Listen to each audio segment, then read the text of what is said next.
You're going to see us later for this program, but this is really just a welcome for you to see some of the people here and what we now look like. So I'm Audrey, this is what I look like, and I taught reunion yoga this morning, so it was a lot of fun.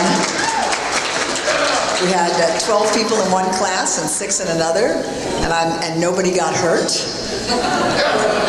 Everybody heard my stories. Everybody did toe yoga, and that really is a thing.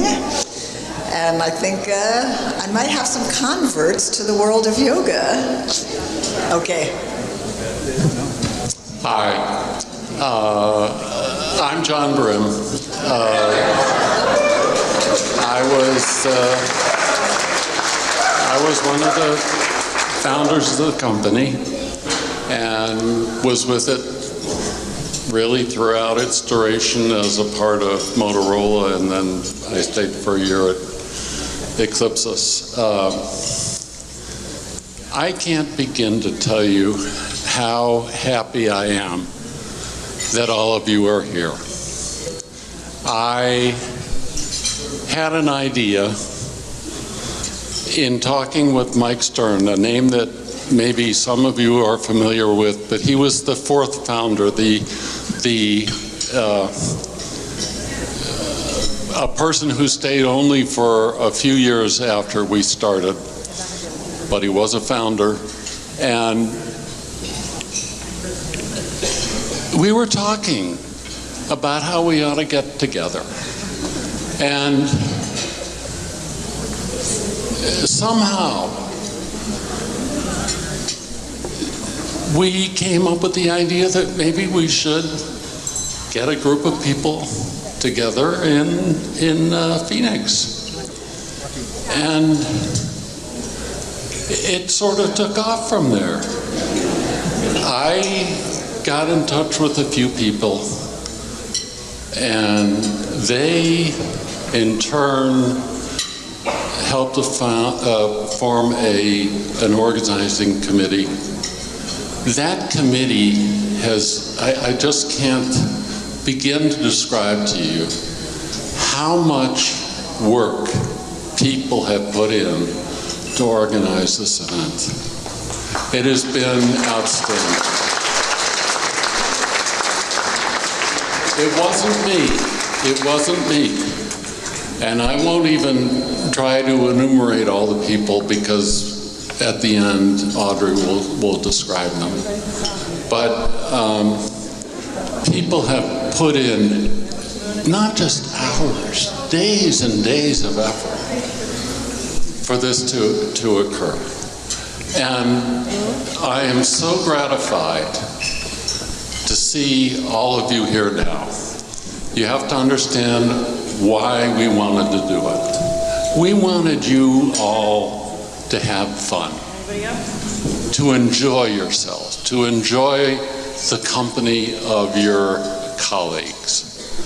And if we achieve that, then this will have been a big success. So I'm going to turn it over to who? I'll turn it back to Audrey. He's turning it back to me. Hopefully all the balloons are out of the way, so now you can really see what we look like. And I think the next person who should come up, is anybody going to volunteer, or do I really have to pick somebody? Eeny, meeny, miny, mo. I could pick Ron, but I'm not going to. Maybe a different Ron. How about Ron Fagan? Aww. You don't want to?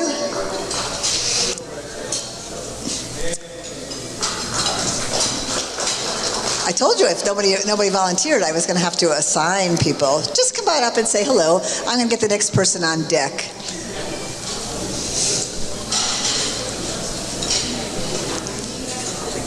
Oh, come on. Hello. I was there from 90 to 92. Had a lot of fun.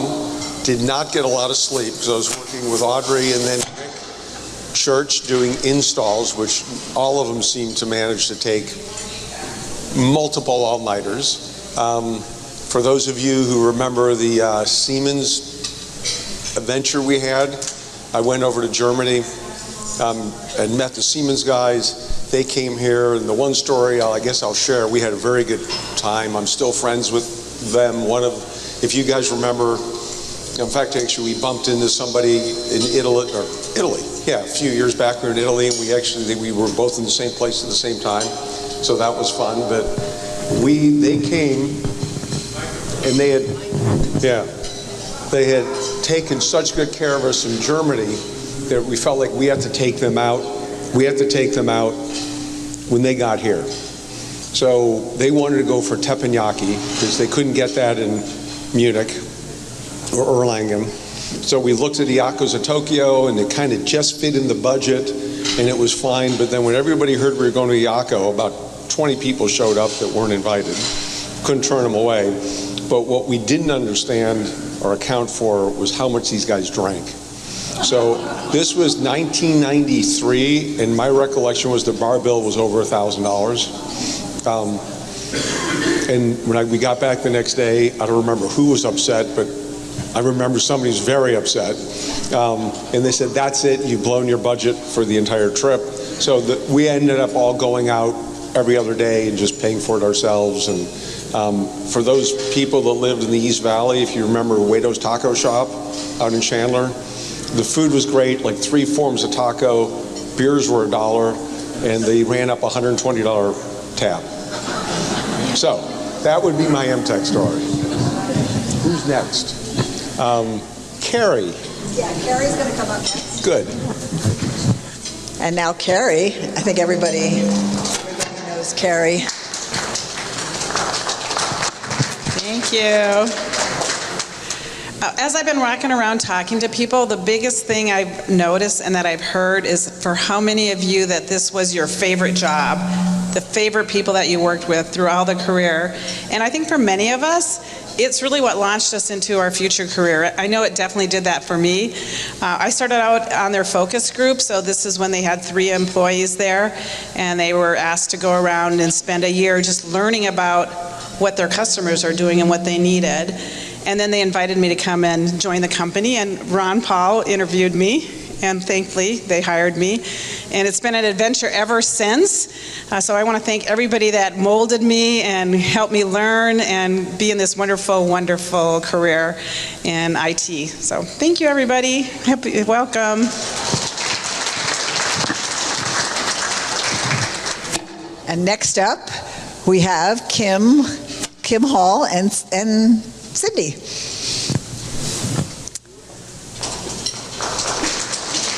Okay, so people that are out there should be thinking of the stories they want to tell when they come up next. Because I'm coming around.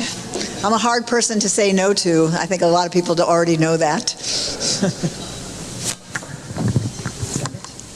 Yes, thank you, Audrey.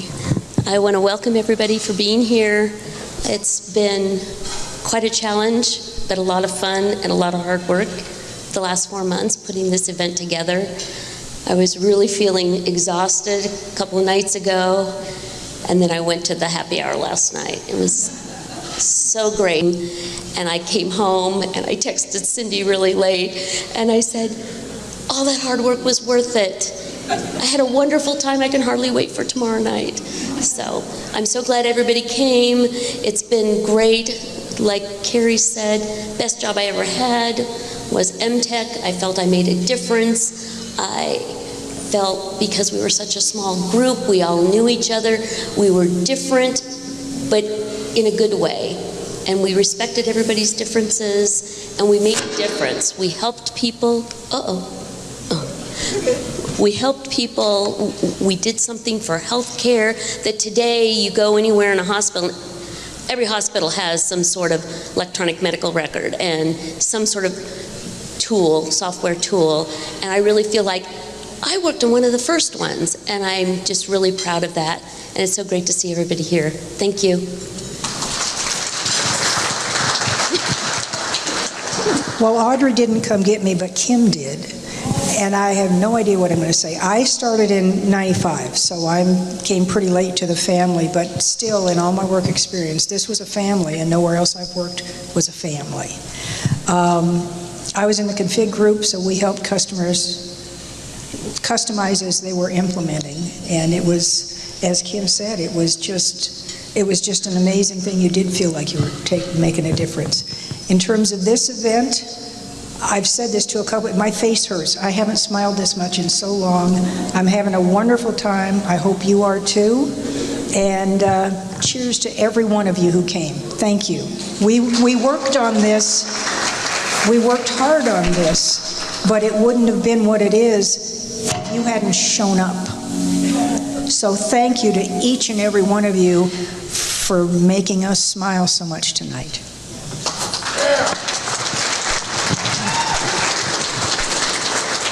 Cindy is definitely a fellow geek. I didn't know her until we were on the reunion committee, but Good thing to think about because it gives you a goal. But then along comes third-year medical school. Okay, and are you familiar with that?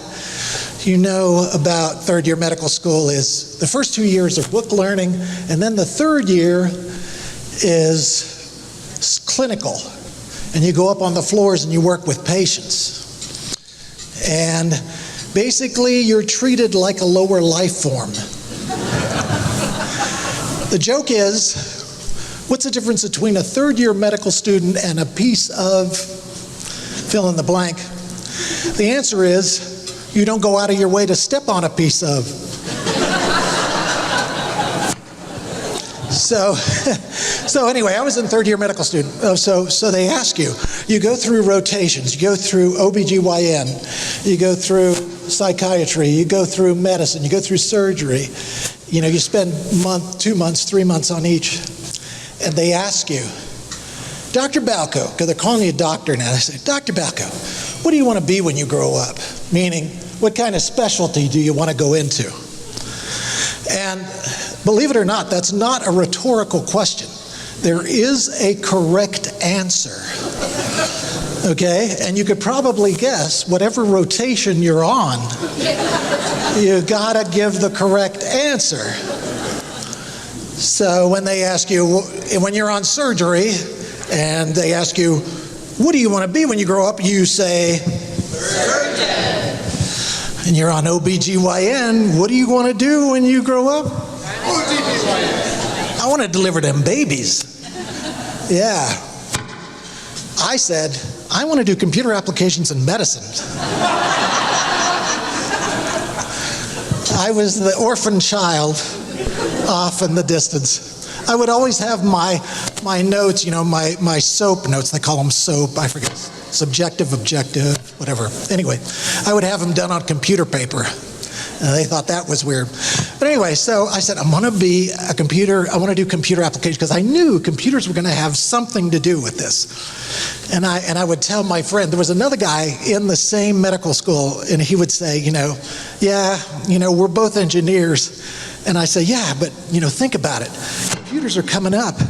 There's going to be a chance for us in computer applications. I mean, how many people do computer applications in medicine?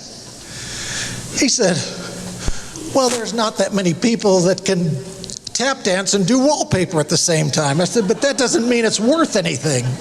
I said, okay, fine. But eventually, something happened. What happened was I finally got out of medicine and I had to pick a residency that was the least dealing with patients, because I really didn't live with patients. So I had to find something that wasn't too. So what do you think I picked? You make it too easy. Okay, yeah, pathology, right? Because they're, like internal medicine doctors, right? They know a lot, but they don't do very much, right? They wring their hands. Oh, what's he got? Oh, I don't know. Maybe we should try an antibiotic. Oh, maybe we should try something else. So internal medicine doctors know a lot. They don't do too much. Surgeons do a lot, but they don't know very much. Pathologists know a lot and do a lot, but it's too late. So anyway, so I say, okay, I want to do something in medicine. So I'm going to pick pathology. So I picked pathology, and then they had this wonderful thing. It was a 4-year residency, but then it became a 5-year residency. Just the year that I graduated. Hey, they made a longer residency. But they said you could do whatever you want in the 5th year. And I think they were thinking, he's going to do some rotation on ICU or something like that, or, they'll do something related to medicine. I said, I'm going to look for something where I can do medical informatics, which at that time was unheard of. This is 1991, okay? That's about right, yeah. And so I said, well, I'm going to start calling. So I called Ohio State University, and I said, I want to work in medicine. I said, do you have any program where I could learn medical informatics? And they go, yeah, but you already have too many degrees. It's like, we really don't want people like you. You've got more degrees than a thermometer. So we don't want you to. Then I called a lab system down in Tucson. I forget what it was called. That's it. And they said, no, we don't have any position for you, because I wanted to move to Arizona, because they said, Arizona will be better for your health. It'll be great. You've got asthma. You want to live in Arizona. So I said, okay, I'll find something in Arizona. So then I called the Indian Health Service. They said, no, we don't want you.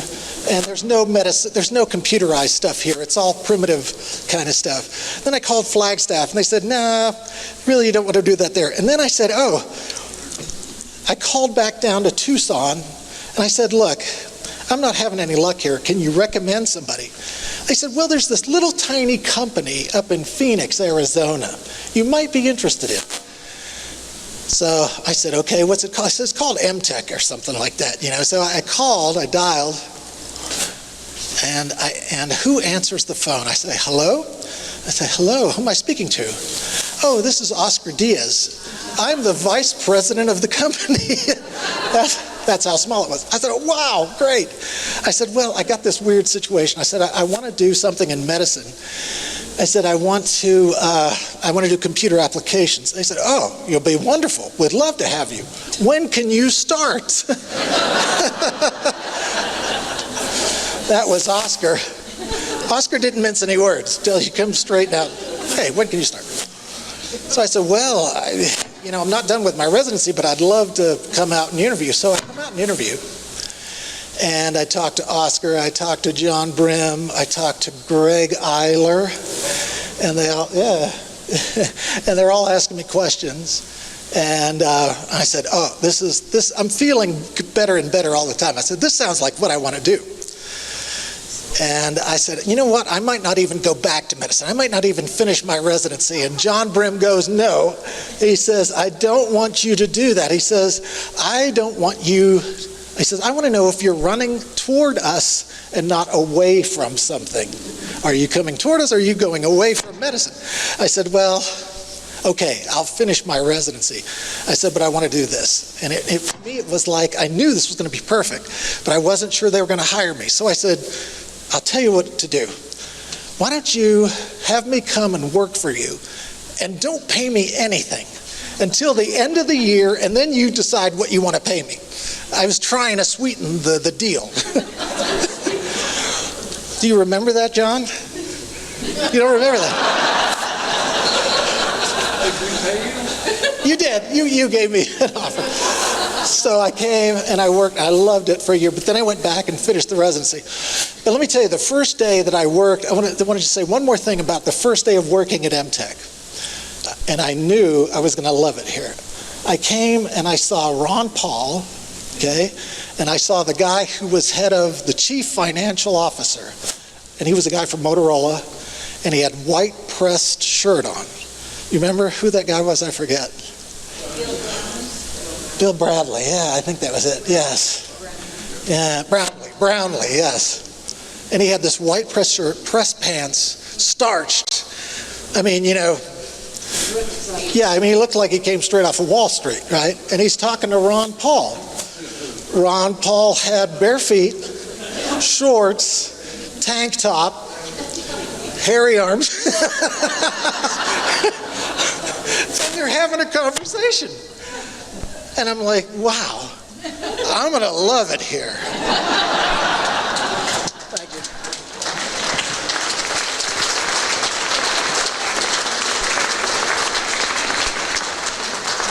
Well, that was pretty great. Okay. Anybody want to follow that? It could be a little bit of a hard act to follow. Okay, come on up. Here comes Mike. He must have something he wants to say. Yes, I'd like to say that Audrey tapped on my shoulder and told me to come up here. No, I remember that I got this call out of the blue, and it was somebody named John Brim that said, "Hey, we're starting this company and we'd like you to come check us out." And so I remember he picked us up at the airport in this old Mustang. I think we shared space with a spare tire or something. And it was interesting when I came to interview, because everybody in the company interviewed me individually. And so it was, you went around the whole company, and that happened, I think, for many employees until we got a lot bigger. We all interviewed people and made sure that they were the right fit and that they were really good people. And I remember that in the early days, we didn't have a product. We worked on a demo that we could show people, and John and Harry and Oscar, they'd go out on the road, and they would go and they would take their vision and this little demo and our resumes, and somehow they got people to buy into this vision and the people, and they would sign contracts. And so we had contracts for products. When we started doing interfaces, and I was involved in that, we had all of these interfaces that were already on contract, and we didn't have them. They weren't products. So we got to pick out, I'm going to do this one, and then we'll do this one. And so it was really a different way of building a company that I've never seen before, where we build a culture, and then we build a vision, and then eventually we sold a product, but we never had a product to begin with, and people still believed in us and sold contracts. And I don't know how they did it. I think it's really a testament to those three people to be able to sell vaporware. I don't think you could do that anymore in today's world. So anyway, that's my story.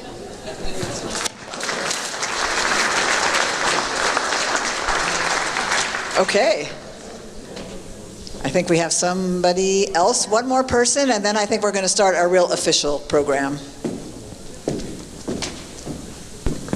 Betty Newbern, and I was out in the field trying to sell or implement what Oscar said the system could do.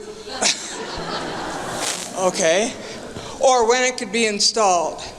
I was telling Oscar tonight, I'll never forget sitting in the VA hospital with a group of people, and the nurse who was heading up the project said, Oscar said, whenever that happened, my heart goes.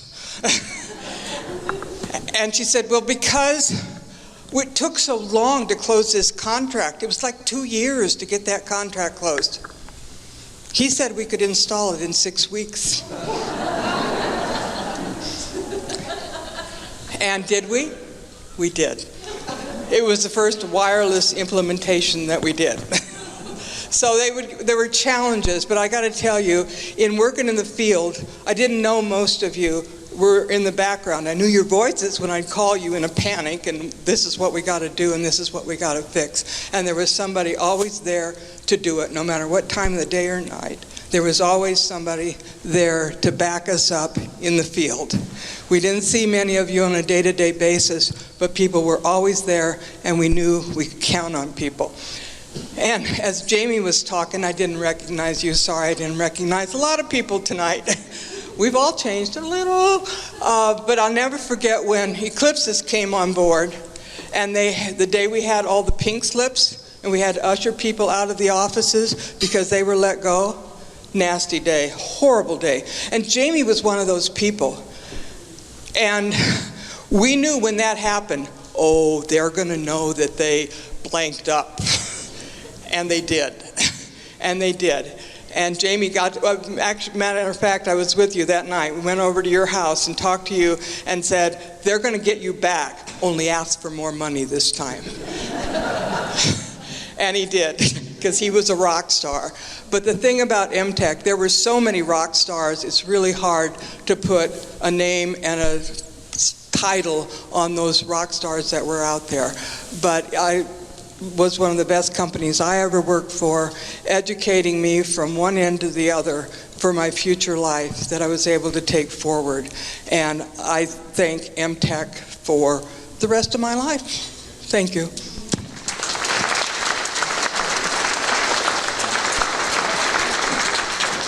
Okay, Harry, are you ready? Okay, get your butt up here, Harry. So we have a really nice program for you. I'm not going to say too much about it because it will speak for itself, but I think that you will learn a lot about Emtek and a lot about some of the history and some of the special people and some of the characters that are here. Because in order to do this, and you can kind of hear from Jamie, from Betty, that it took a lot of passion and a lot of commitment and a lot of time. And that really is something that is special when you get that kind of energy and that kind of group together. So we are going to try to share some of that with you, some of that history, and let you hear from some of the people who created it. So I will turn off the lights, and I'm going to introduce Harry Comachero, who's one of the early Emtekers, who was the very first salesperson. And you'll hear more about that, but I can tell you that I've had a lot of fun working with him. He could sell me the Brooklyn Bridge, believe me. He could sell me anything. Even something I might not believe in, I think he could do it, but let's not go there.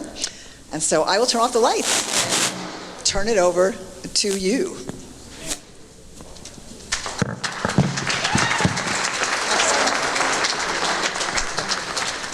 After all those great impromptu speeches that we just heard, I've got nothing but my Michael Jackson moonwalk stick to do, so I hope you don't mind. That's all I've got.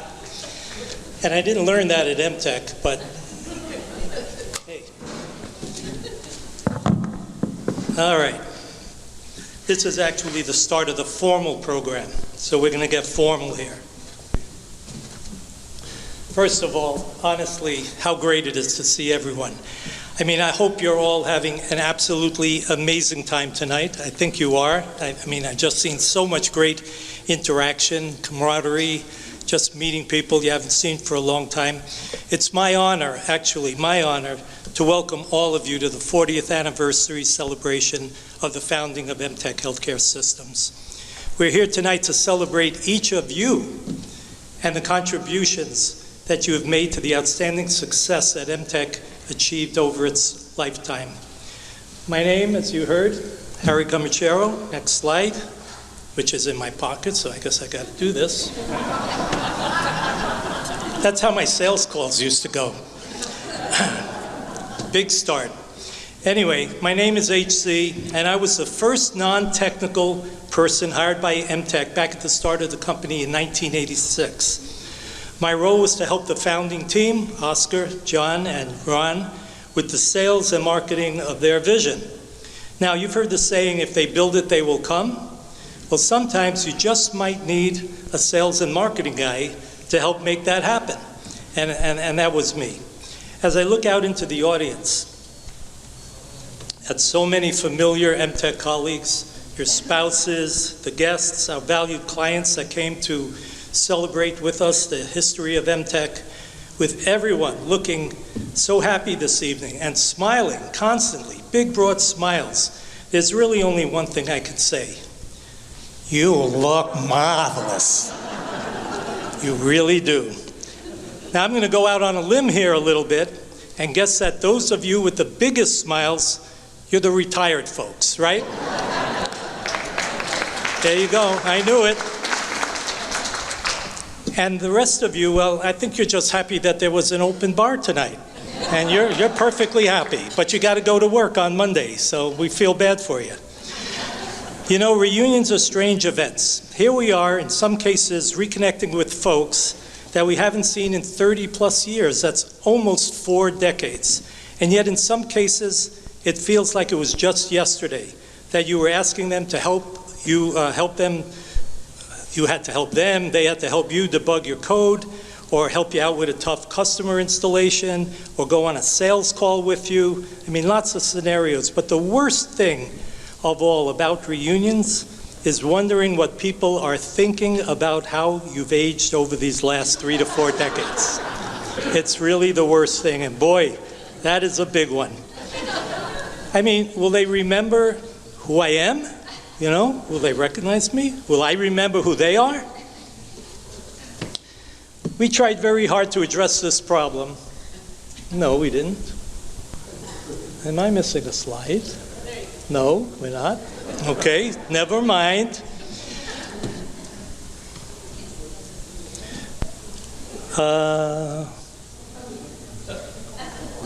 I'm wondering if we have the right slide deck.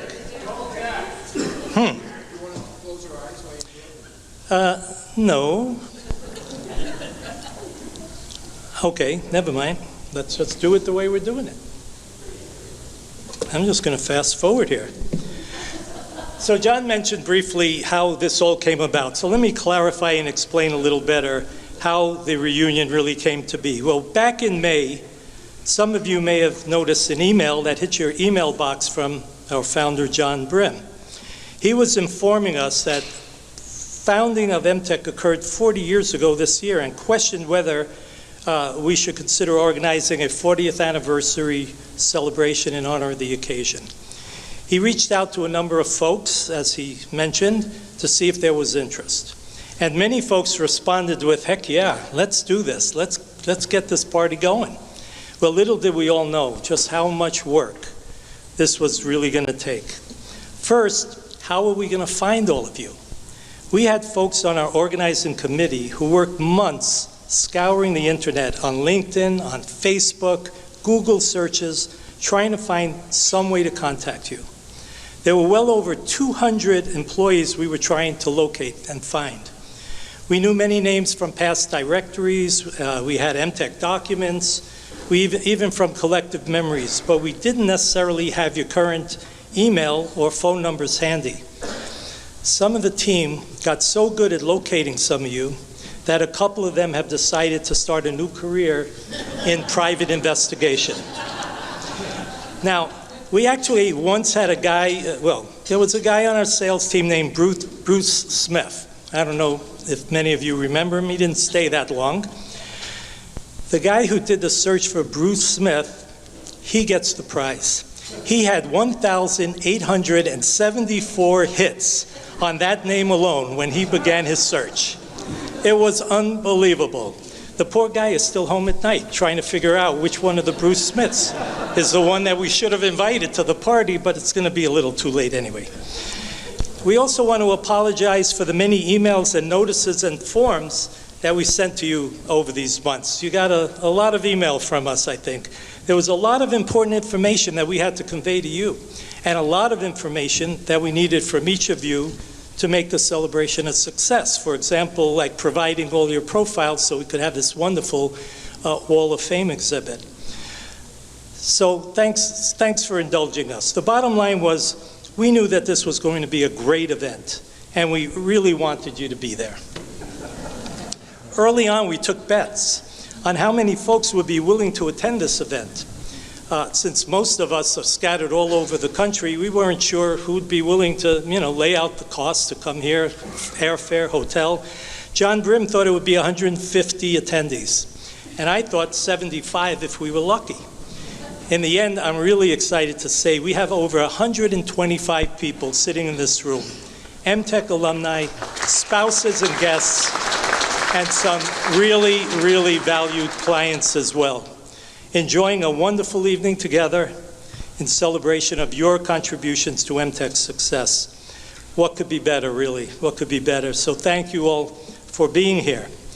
You know, back in 1984, it was all about PDMS. That's all we talked about, PDMS, PDMS, PDMS. We lived and breathed PDMS for so many years. And shortly we're going to hear the story of how Emtek came to dominate this space across the country and around the world. And all of us became really very familiar, if not expert, in what the intensive care unit was all about and the challenges for caring for patients and managing patient data. You know, if we fast forward 30 to 40 years from back then, what are we focusing on now? Not PDMS. We're all worried about AARP. I mean, really, what else is there?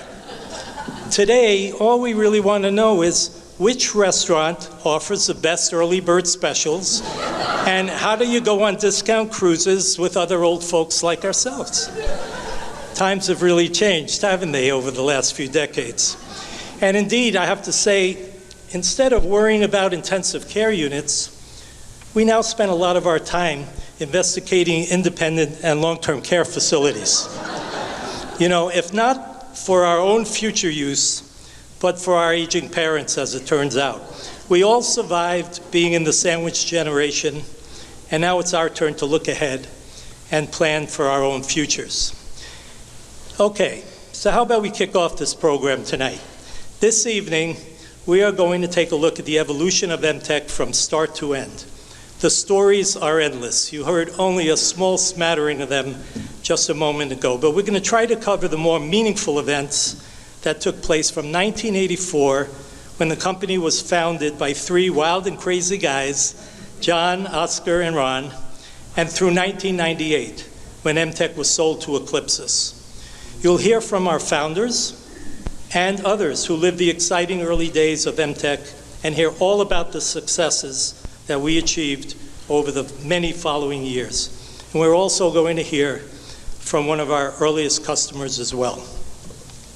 So to start things off this evening, oh, by the way, that slide, which was way back at the beginning of my presentation and sort of just walked all the way to the end magically. I can't even explain the technological achievement of doing such a trick.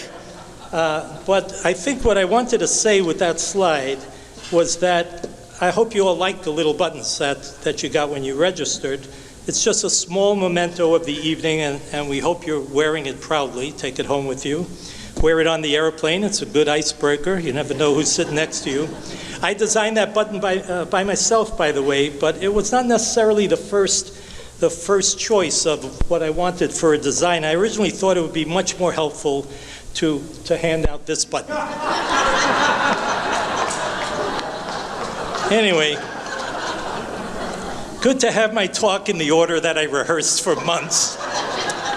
But you know, when you're in sales, you got to be ready for anything. But I'll take your orders at the end, and we'll be good. All right, now who knows what's coming next? I haven't got a clue. Oh yeah, that was a good joke that I had before, but it came a little too late. Such is life. Maybe the next one will be on target. Let's see. Oh yes, here we go. All right, so to start our program off tonight, I'm really thrilled to present a video prepared specially for this occasion by Dr. Adam Seaver, formerly the director of the Surgical Intensive Care Unit at the VA Palo Alto Medical Center in California, which was, as it turned out, our second major install of the Emtek System 2000 in 1989. Dr. Seaver will share with us the impact that Emtek, the company, and also obviously the product, had on both his professional and his personal life. Adam received his medical degree from Stanford University Medical School, then went on to head the SICU at Palo Alto VA Medical Center.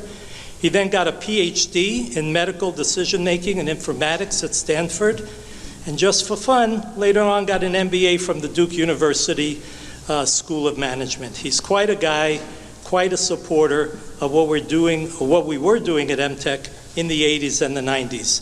Adam and I worked very closely for many years on his projects, and he became a lifelong friend of mine, so much so that I even became the best man at his wedding. So here is Adam's story. Thank you all for your attention. Enjoy the program tonight. The video, please. My name is Adam Seaver, and I'm really sorry that I'm not able to attend your dinner tonight in person. However, it's a great honor for me to be able to participate virtually. You know, 39 years ago, I had the opportunity to be part of the first commercial installation of the Emtek 2000 system. This was at the VA Palo Alto in California. Tonight, what I'd like to do is share with you some slides and videos to show why this experience has had such a great impact on me and also on patient care.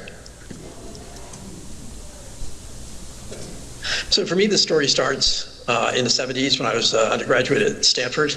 I came under the influence of these people, Will and Bill, David Leuenberger and Ron Howard, who had created a discipline called Engineering Economic Systems, which was a problem-solving department, but which also accomplished applications of this to large, what they called socio-technical systems, like healthcare and medical decision-making. So at that point, I thought it would be great to have a career that could somehow combine an interest in this sort of mathematical approach to problem solving and healthcare, which I thought really could benefit from that approach. Somewhat surprisingly, I was accepted into Stanford Medical School, and this is where I spent the next 4 years and then 5 years of surgery residency. And when I was done, I went back to the Engineering Economic Systems Department to get my PhD, and the issue with trying to apply those tools that I was learning about to healthcare was really this, that everything was on paper, and it would be very difficult to get clinicians to put that information into a form where computers and mathematical tools could be applied. And so here I am, you know, at the bedside. The Macintosh has just come out. It's 1984, and I can say, well, this user interface would at least help in getting clinicians to be able to use computer systems and maybe wean them away from paper, but linking them into the ventilator and into the monitors that were analog was going to be very difficult. Little did I know that there was someone out there who was already thinking very deeply about this, Dr. John Brim. And he had written papers that I eventually came to be aware of about using computers for decision-making in ICU, as you can see here, and linking computers together in distributed networks. You look like this. And here you see the CX computer system in its initial form installed. And it really integrated very well into the routine. A few years later, we went to the Sun workstation, which was very exciting to have Sun workstations in Silicon Valley. I think I had a network that had more computing power than the entire rest of the VA. And even more exciting was when Sun decided to come to the VA Palo Alto to film a video. And James Moss, as you can see here, authorized me to be able to show this at my discretion, so I will take that and show it to you now. A record ramp-up, I believe, for any product in the history of the workstation marketplace. Just an outstanding effort. There are few objects of study more subtle, complex, or variable than a human being. Throughout our history, it's been the mysteries of our physical characteristics, behavior, and experience which have challenged us to attain greater knowledge. The degree to which technology now helps physicians see inside the body and to understand its processes is the degree to which we can appreciate the mysteries which remain, their power to inspire and empower us. Hospitals are awash in empirical data, and this is especially true in intensive care units, where the most seriously ill patients are given constant care. Sophisticated diagnostic equipment produces reams of information on a patient's status, information which can spell the difference between life and death. The ICU is a very data-intensive environment, and without the computer, we have a very difficult time providing timely and systematic review of this data. In the past, clinicians would write out information such as blood pressure, heart rate, and other vital signs on patients' flow sheets. You had to find a chart, find out who had it, where it was in the unit, wait for them to be done with it, pull it out of a file cabinet, search through many, many pages of loose leaf paper. It was just very frustrating, and this cost of having to find the information was always in the back of your mind. In 1985, doctors at the Palo Alto Veterans Affairs Medical Center began to search for a better way. A Unix-based solution proposed by Emtek, the systems integrator, was eventually chosen. And since November 1989, a network of 23 Sun workstations has supported clinical activities in the ICU. having the workstation at the bedside is really a fantastic idea, and it gives you access to the data that you need without having to leave the patient's bedside. For instance, in emergent situations, I'm able to go back and retrieve the data that I otherwise would have had to have kept in my memory. It frees me up so I can get to the bedside and get to the patient and give the patient the care that the patient needs at the time. With a click of the mouse, the spreadsheet appears showing up to 48 categories of key information, such as blood pressure and fluid intake-output over time. The patient's complete medical history since entering the ICU is at the clinician's fingertips. In the past, as many as 14 intravenous inputs and 5 outputs on a patient had to be tracked by hand, with totals calculated and information checked. Now all information can be quickly and easily accessed, compared, and analyzed. Doctors and nurses who may have had minimal exposure to computers require only a limited amount of training to access and input data. Most of it was done with the nurses just practicing and picking it up by themselves, and it was fairly easy to do so. Once I had the occasion where a patient's pulmonary status changed very rapidly. We found out through being able to access the computerized charting that he had a collapsed lung. It has helped facilitate communication between physicians and nurses, and the fact that everything is kept nicely within the computer. You don't have straggled paperwork everywhere. By improving these critical communications links, workstations have helped to more quickly turn information into usable knowledge, enabling doctors to make better diagnoses and enabling the critically ill to receive the best care possible.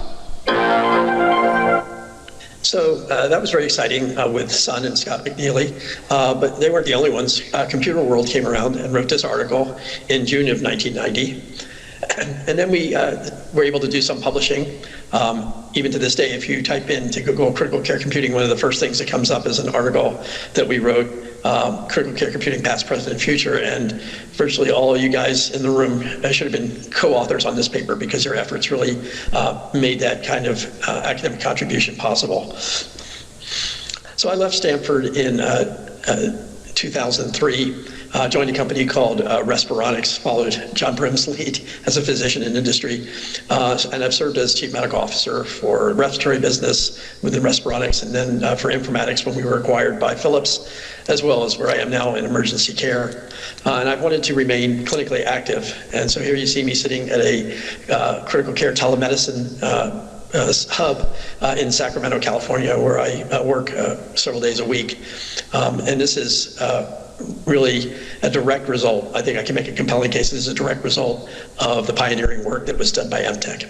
So with that sentiment, I'd like to basically raise a toast virtually to all of you there at the dinner. Your celebration is well deserved, and I really appreciate all you've done for me and for critical care in the years that you worked at Emtek.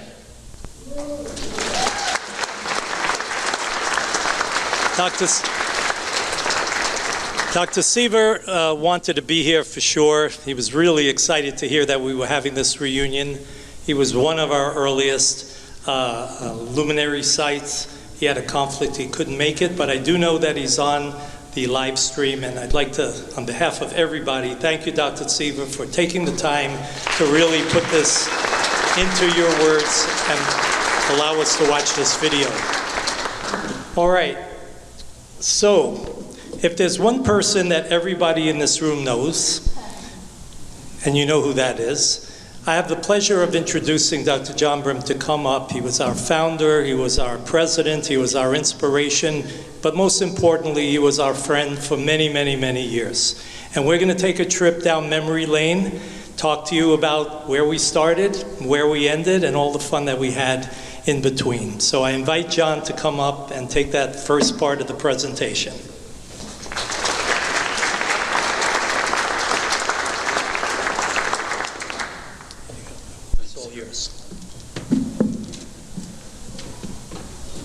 Well, it's wonderful to see all of you here. You know, to say that this is a family is really my fondest dream. I don't know that when we started, we had any notion of that. We simply wanted to try to build some things, have some fun along the way, and your testament to what happened.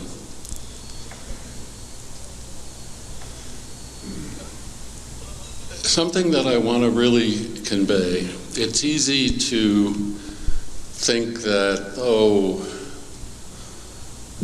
it was the developers, or oh, it was the salespeople, or oh, it was the customer support people, or oh, it was the implementation people who made the company successful. The fact is that it was everyone. Everyone. And I want you all, if you take nothing else away from what I'm saying, it is to realize how vital everyone's contribution was. But it wasn't just people in the company. We enjoyed a great deal of help from our customers. And our customers, and when I go through some slides later on, you'll see more of this.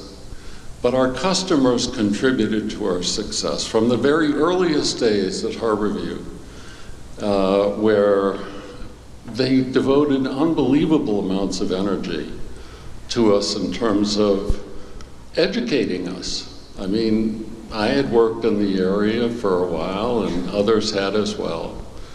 But really, the people at Harborview were the ones who helped us to understand what it was that we needed to do. And this reunion is to celebrate what all of you, employees, customers, and so on, did to make the company a success. This, I guess, doesn't project all that well, but I'll point out to you Ron Paul, who will be speaking later on. That's me, a long time ago. Oscar and Mike Stern. Some of you may not know Mike Stern, I mentioned him earlier. But the four of us were the founders. All of us got together through our experience with Hewlett-Packard. Hewlett-Packard had something called the Patient Data Management System. Oscar had probably the leading installation of that system at Phoenix Baptist Hospital. I'd worked on it for a while, actually since 1974, in collaboration with HP. Mike Stern worked at HP for a lot of years, but HP got us together. And it's ironic in a way, because HP became one of our biggest competitors. But we have them to thank for it. So this shows an installation at Phoenix Baptist Hospital. It was a ad by HP. And we went to HP. We knew that PDMS was getting long in the tooth. It had been around since the early to mid 70s, and we were sitting at 1983 or so, and technology was changing. The IBM PC came out in 81. This skips ahead a little bit with the Macintosh, but Lisa came out in between. We saw that user interface, that Lisa user interface, and we said, damn, this could be terrific in critical care. So we identified the opportunity, and we tried to get HP to follow up and build a successor product. And I was, at the time, president of the PDMS users group. It was really an exalted position, but no. I wrote a letter on behalf of the people in the PDMS users group back to HP, asking them to build something further. And they said, no, we don't think there's a market opportunity. And we said, on the beach at La Jolla Shores, Ron, Oscar, and myself, actually Terry was there too, we were sitting there and we said, well, if HP isn't going to do it, maybe we should. And that's really when we decided to go ahead. Now, we decided to go ahead, but we didn't have a clue how to do that. I mean, somebody said, well, you need to write a business plan. And I said, what's a business plan? I had no idea. So you know what I did? I went down to, I don't know whether it's Barnes & Noble, but I went down to a bookstore and I bought a book called How to Write a Business Plan. That's not a lie. That's actually what happened. And so we wrote that plan. It took us 6 months. It was kind of fun. We were talking earlier that we had all bought IBM PCs and we exchanged the business plan by those electrons flowing from one place from between Phoenix and San Diego. I'll tell you a story that many of you probably don't know, and that is how we came up with the name Emtek. The answer is that I was working on writing the business plan, and I kept saying, the company, the company, the company. And I said, we've got to come up with a name. We can't just say the company. So I like the name Kodak, and I like Xerox. What's common? They have 5 letters long, they have some hard consonants. I said, Emtek.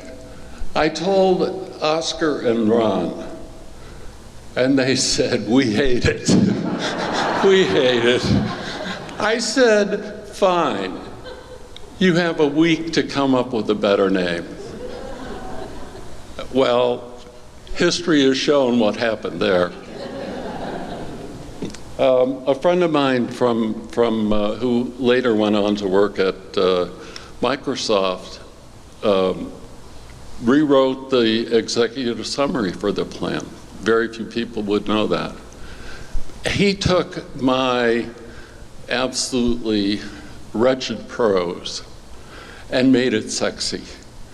And for that, David will always be someone who I'm fond of. Okay, so what is it that we were going to build? And Ron, later on, will talk about some of what that was. We had our experience in critical care. We reckoned that it would make sense to start there.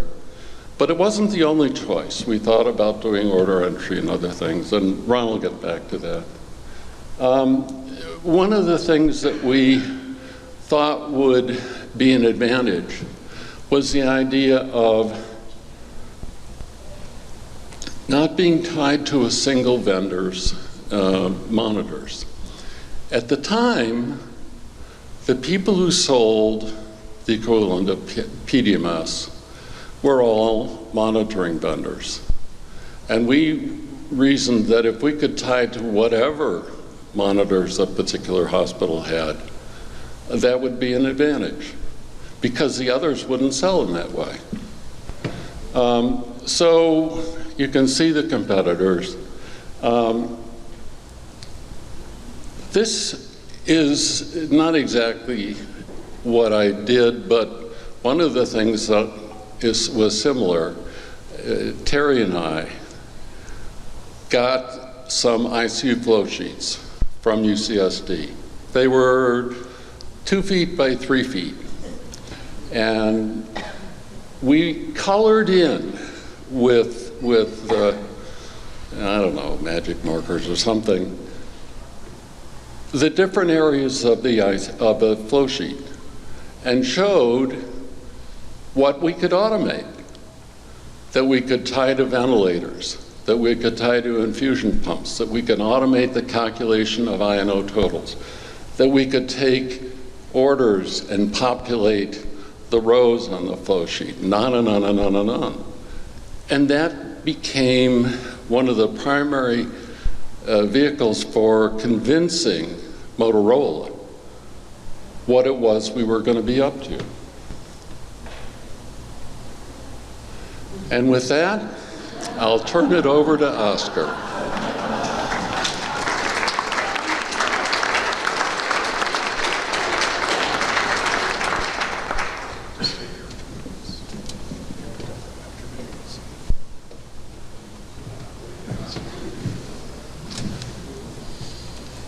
See where I point. Can I point back? So, do I point back or? Pardon? Just go. Here. There we go. Let me show you. So, we had this huge challenge. As John said, we're neophytes in raising money, neophytes in building a business plan. But we did know, we knew the ICU, because we had worked in the ICU for quite a few years. And, but we got the business plan done. We started distributing it to a number of investors, some local here in Phoenix, because I was based here. And Baptist was interested in potentially investing. We did a number of VC investors, about 2 dozen, Carl Eller from Circle K and others who were interested. And we got lukewarm to positive responses, but nothing, no strong commitments. We also talked to folks, in various different potential funding sources, probably corporate organizations like Brotman Memorial and Menon Medical, which Harry connected us to. Space Labs, I knew the founder of Space Labs, so we actually went to visit him and presented to him. And then came Motorola. So Motorola really started, the connection was really my dad. So my dad started at Motorola in 1958. He was head of the R&D lab in the semiconductor products division. And he worked for a gentleman by the name of Dave Metz. He was president of SPD. And actually Dave Metz, at the time that we finished our business plan, had just been appointed to the board of directors of Motorola. Bob Galvin was at the time the CEO, and he was son of the founder of the company, Paul Galvin. George Fisher was chairman, and he was instrumental in some of the follow-up discussions that you will hear. And then there was Levi Katzir. And Levi Katzir was formerly from Israel, very strong-willed, very strong-minded. But he was the one who received funding from Bob Galvin to start Motorola New Enterprises. $200 million investment, personal investment from Bob Galvin. And a number of companies were started, primarily semiconductor-based companies. But they had one product called Computer X. And Computer X was supposed to be the foundation for essentially a multi-industry platform that Motorola was building. Great idea, but very early on, and the lesson was, you don't start a startup on a startup, and guess what we did. So, but we got some traction, and Motorola actually placed us in the annual report in 1988. Then we got funded. So the way this happened is that we made a number of presentations to Levi Katzir and then to Bob Galvin. And I mentioned to somebody earlier today that, Bob came into the room, sat down, very cordial. There's very little room in one of the small companies that New Enterprises owned. And he sat down and I started presenting first, and all of a sudden he just puts his head down and closes his eyes. And I thought I'd put him to sleep, and I thought that's the end of it. Nothing's going to happen here. So John gave his presentation, And at the end of John's presentation, he raises his head, opens his eyes. 7 questions came out of his mouth that were just dead on. And we managed to answer them correctly. And that led to the funding of the company, which was really an amazing feat. So now John is back.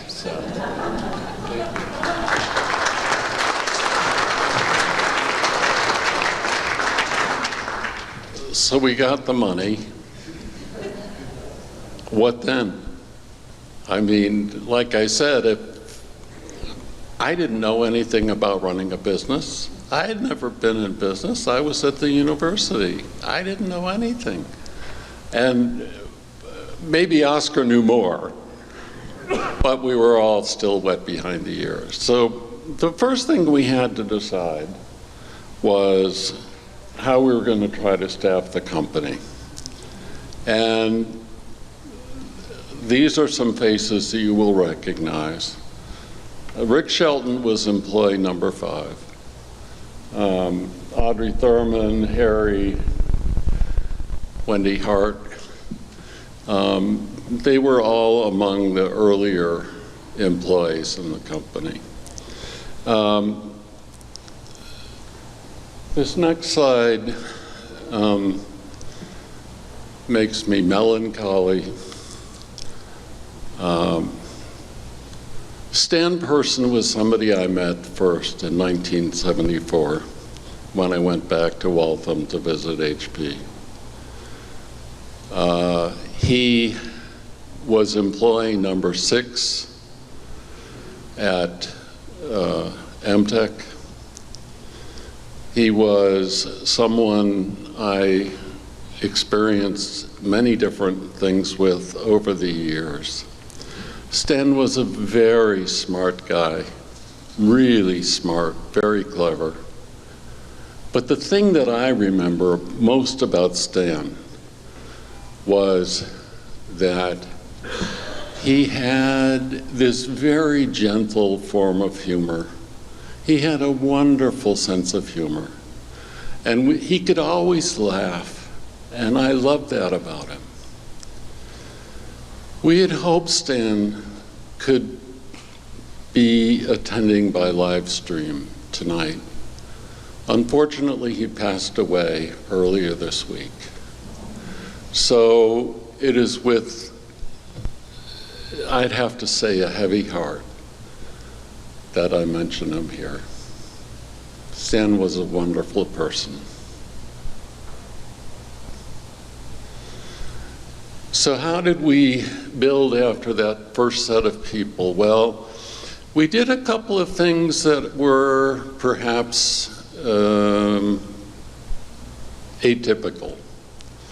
We decided that we would hire people who had both clinical and technical experience.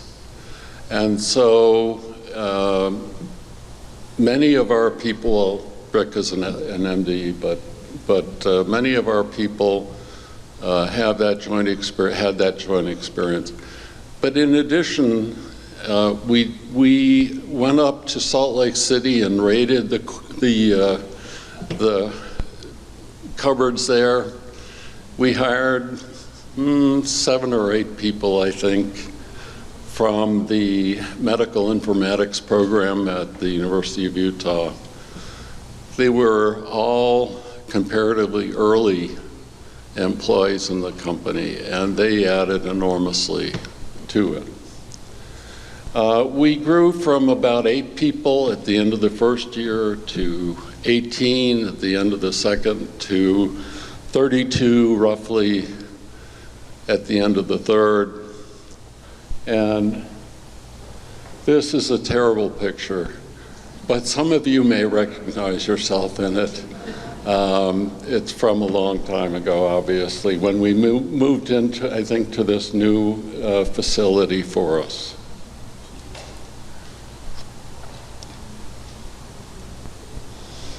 So with that, I'll turn it over to Ron. Some of you may or may not know Ron, but in order to, he could introduce himself, but I will tell you that I met Ron as well back in about 1974, I think. 78, okay. And Ron did a version of INO that we had written at update of what we had done at UCSD that was not a very good application. Ron redid it. It was dramatically better. Oscar hired Ron away from HP when Oscar was starting up his efforts at Phoenix Baptist.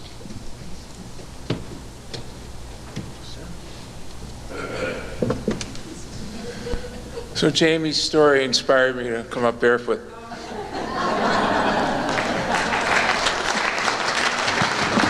I'm a psychotherapist now and I work barefoot. It's grounding. So 1985, January. This is our first office on 40th Street and Broadway in Phoenix. 2 rooms. And we got the money to check, and our first purchase was a laser printer. It was very exciting. Because the laser printers were brand new. So you can see Levy Katzier and Tim Burton, myself, Bob Burton, Mike Stern, John Oscar. So we had this business plan, and we sort of knew what we wanted to build, but we didn't really. So we had to figure out what we were going to build. So the first 5 or 6 months, we were figuring out what to build.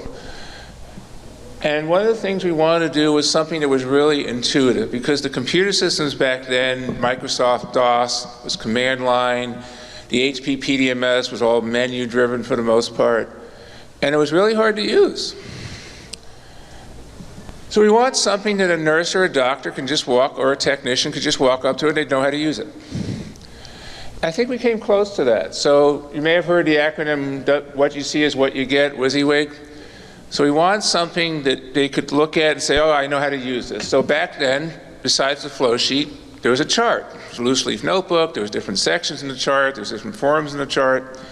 So that became the metaphor. So you can't see it very well on this thing, but there was a bunch of sections across the top, and each section had a bunch of forms. You click on that, the form would come up, you click on the form, and you do what you need to do. So that became the metaphor. We actually have a patent on sections and forms. So that became the metaphor, and then we said, okay, we're doing an ICU product, there's flow sheets, so most of the forms were flow sheets, they had different cells in them for the different data points. Each cell had defaults and lists and calculations. The other thing is in a hospital chart, you can never you can never erase anything. If you make a mistake, you have to line it out and initial it. None of the systems back then really did that. So we kind of had this unique thing where we had an audit trail. Every time you changed something, you could look back and see what the corrections were. And the other idea, as John was alluding to, is we were thinking ahead, okay, that we're going to have orders.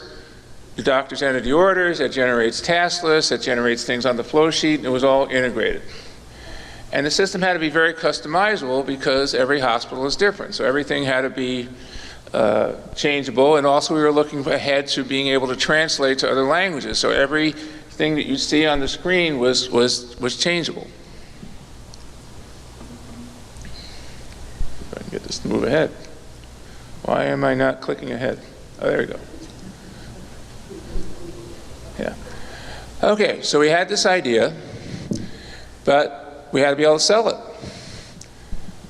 So a team of, I think there was 3 of us, myself, Rick Shelton, and Murray Fine, if I remember correctly, worked day and night from the fall of 1985 until the spring of 1986 to build this demo. And it says here proof of concept, but really it was smoke and mirrors. Because the insides of it weren't real, but it was just to show what it would look like. And I was told not to use that term, but I used it anyway. So we had to build this on something, and we went to see Computer X in Toronto where they were based, and we said, we can't use this.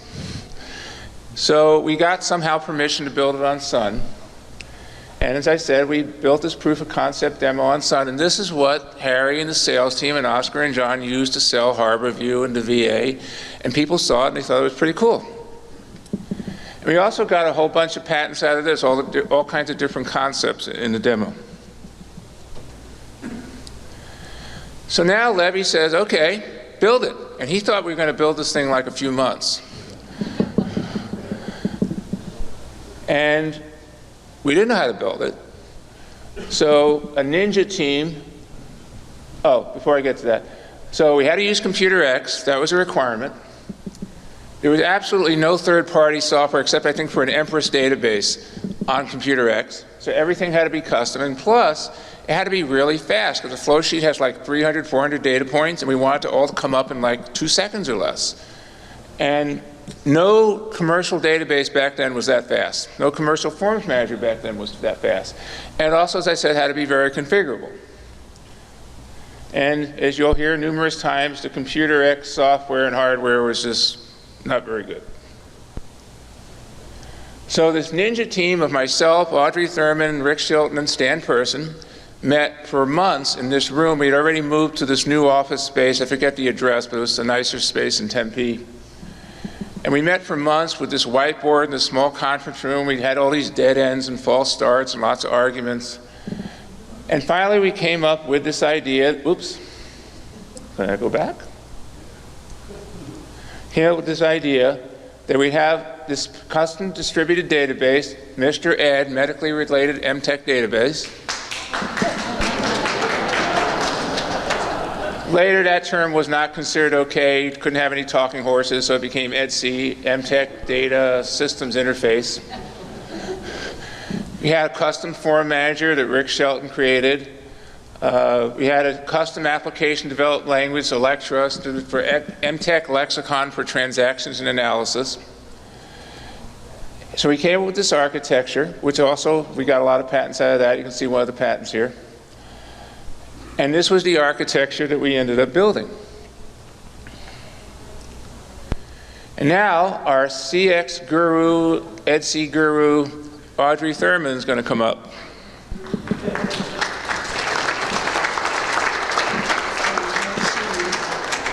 So which one? This one is right. Let's go for it.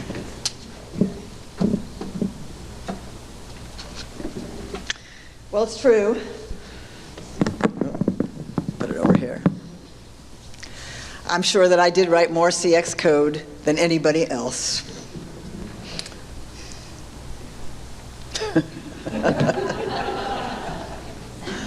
I still love that picture.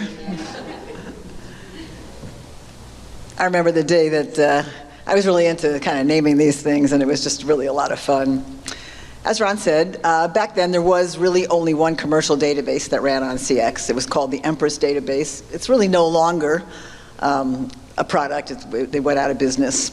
But it was also located in Toronto, very close to Computer X, so they had a relationship, and actually it did run on CX. And we made the trip up to Toronto to check it out, and it was the slowest thing that I've ever seen. I mean, you could measure it in minutes. It was like watching paint dry. It was painful. So we quickly realized that that was just not going to work. So if we wanted speed, we would have to build our own database from scratch, and one that really understood how the flow sheet worked. Because as Ron said, it took all of these data points and had to put it up quickly, so it couldn't be doing a lot of transformation and a lot of calculations. It had to be a very direct way to put it up. And really that's how Mr. Ed came to life, kind of like the talking horse. It does stand for Medically Related Emtek Database. And I did spend years and years of my life writing code for Mr. Ed that ran on CX. However, the idea of having a custom database and the idea of it having the same structure as a flow sheet really was a collective idea from this ninja team that Ron spoke of.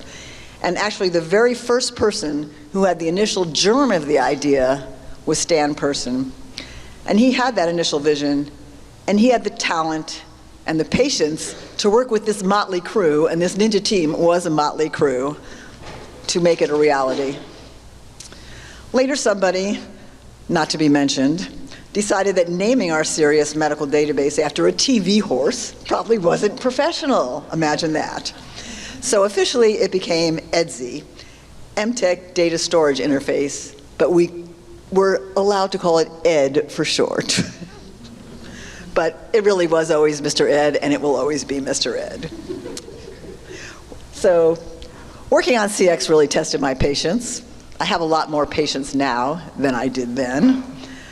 But I am a very tenacious person, very tenacious, and I was going to make this thing work. But it was very difficult. Now you have to imagine that you have your phone in your hand, and every single time you have a typo in a text message, your phone shuts down and reboots. That's kind of what it was like. We had to deal with that on a daily basis. So we wrote programs on sort of a regular computer, and then we copied them over onto this very temperamental computer, and when it would run, if there was even the slightest thing wrong, it would crash and reboot. So it was slow, and it was frustrating. So being tenacious was actually a good quality to have, and we did get through it.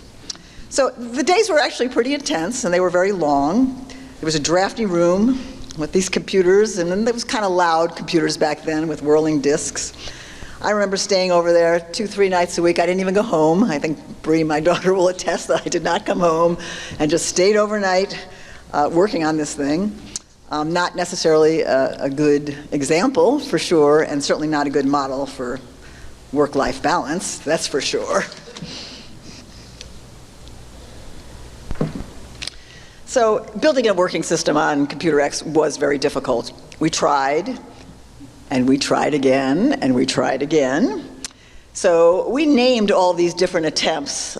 We gave them a name. Remember, I like names with Mr. Ed, so we gave all of these a name. First, we had the demo series. So we had Demo 1, Demo 2, and Demo 3.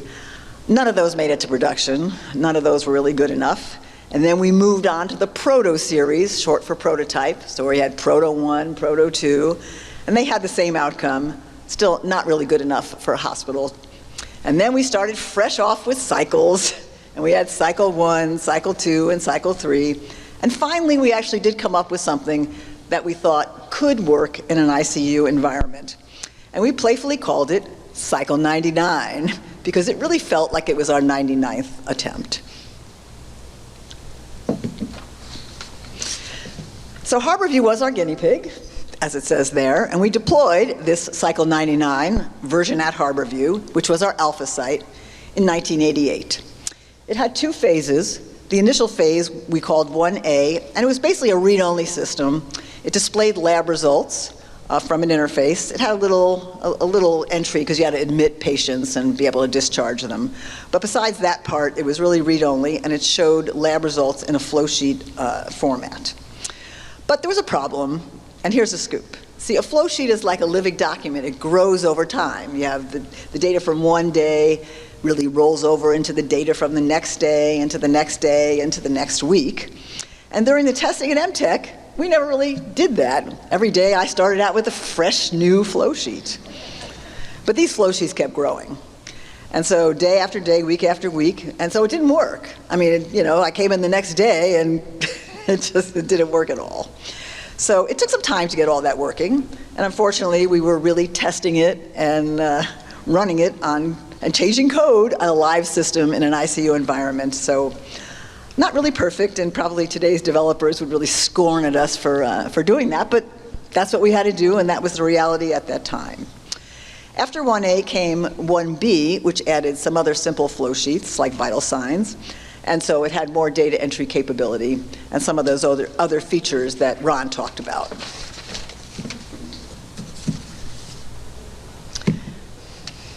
So we had 2 installations at running CX. We had Harborview, which was our alpha site, and we had VA Palo Alto, and you heard about that in the video from Dr. Seaver in the beginning.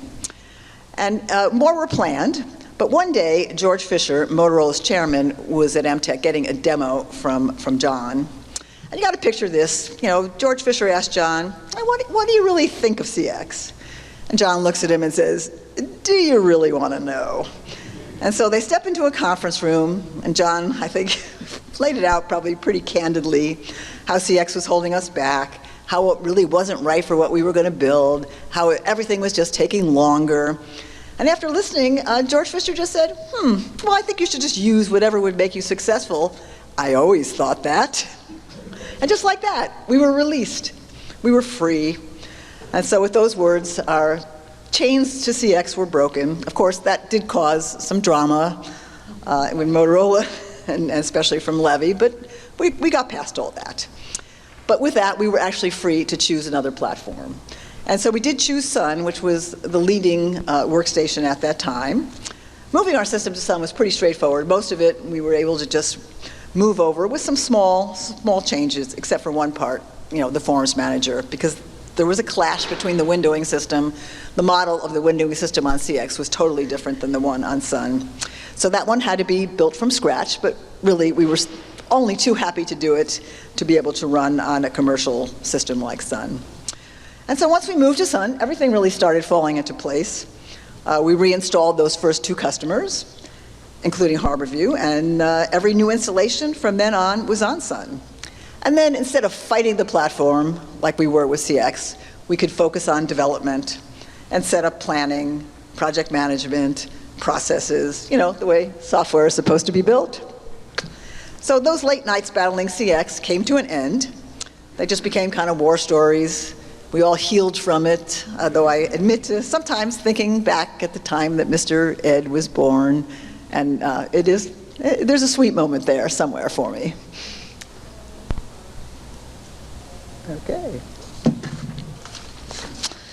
Okay, I'm going to call Ron back up. So Ron,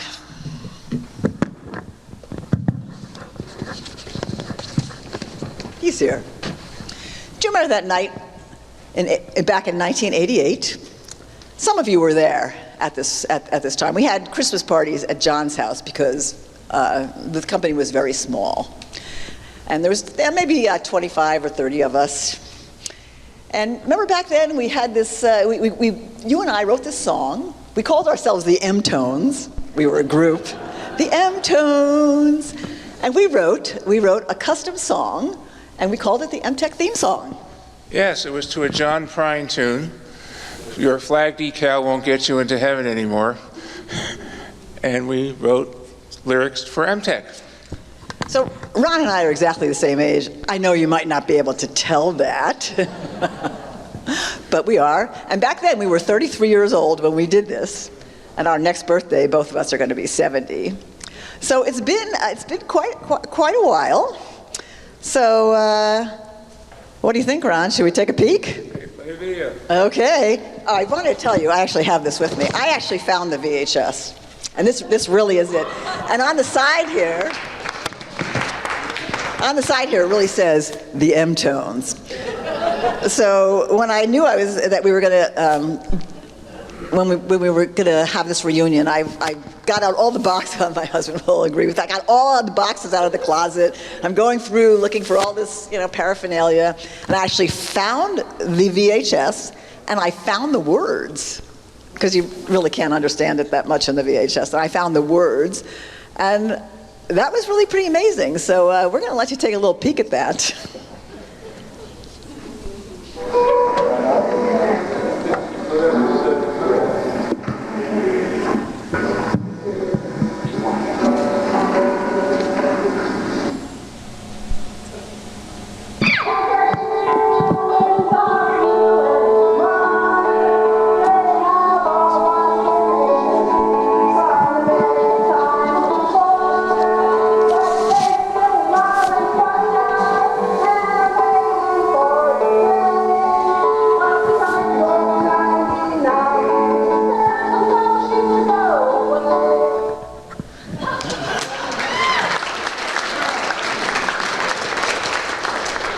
We were pretty good, Ron. Yeah, super. Well, I think we need to do one more rendition of that song. What do you think? I just happened to bring a guitar. So I have to have a full disclosure that I have not sung a word out loud since 1988.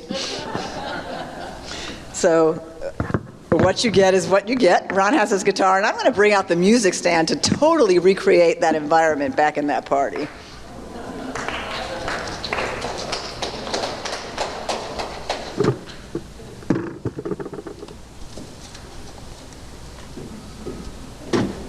I'm going to use this mic.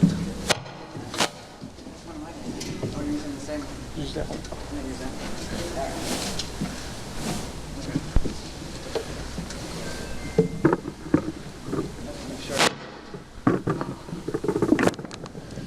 Okay, Oops.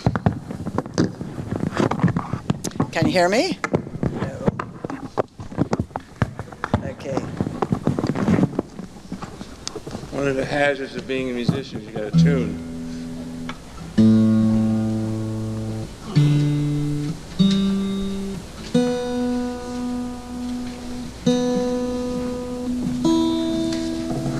Testing. You might not want to hear me, but I think you're going to do it anyway.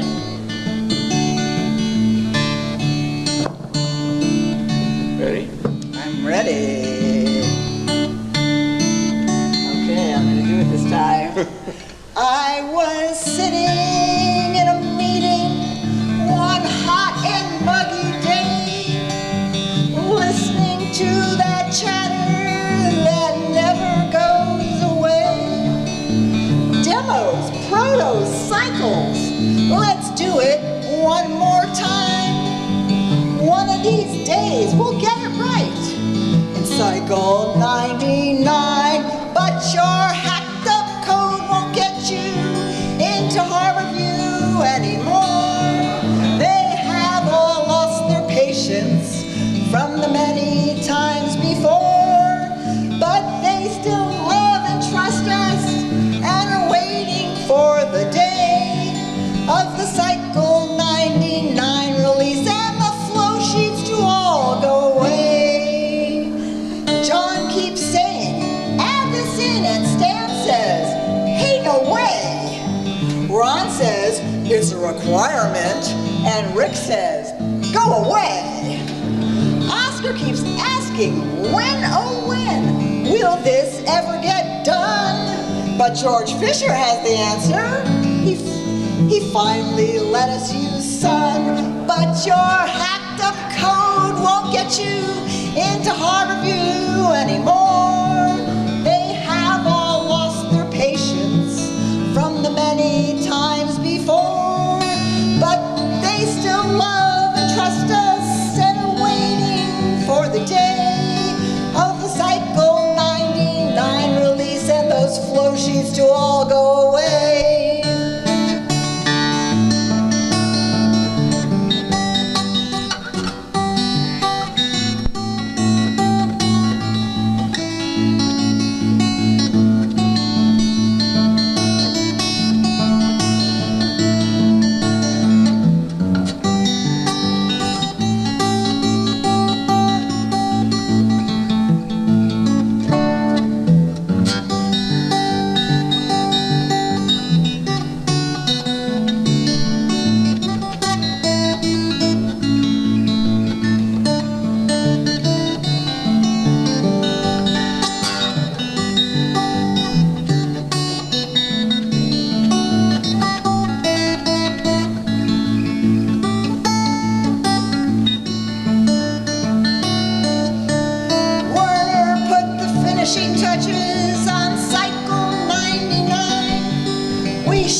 It's now 2024, so our hacked up code did get us into Harborview after all.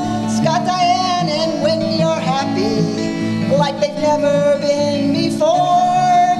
Yes, they still love and trust us and are glad to finally see the cycle 99 release and the flow sheets have all gone away.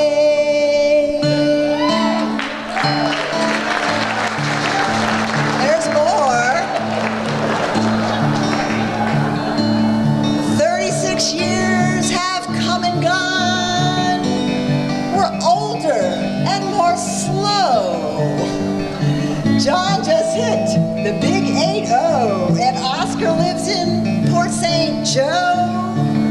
Ron became a therapist. And Audrey stands on her head.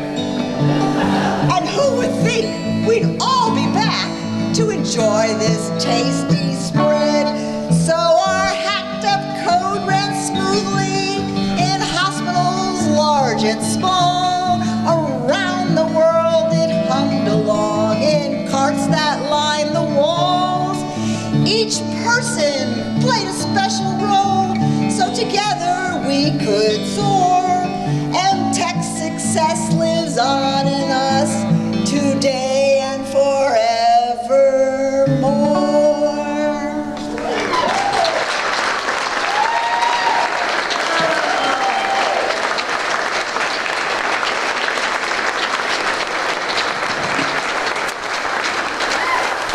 That's the last time we're ever going to sing that song. You have my word on it.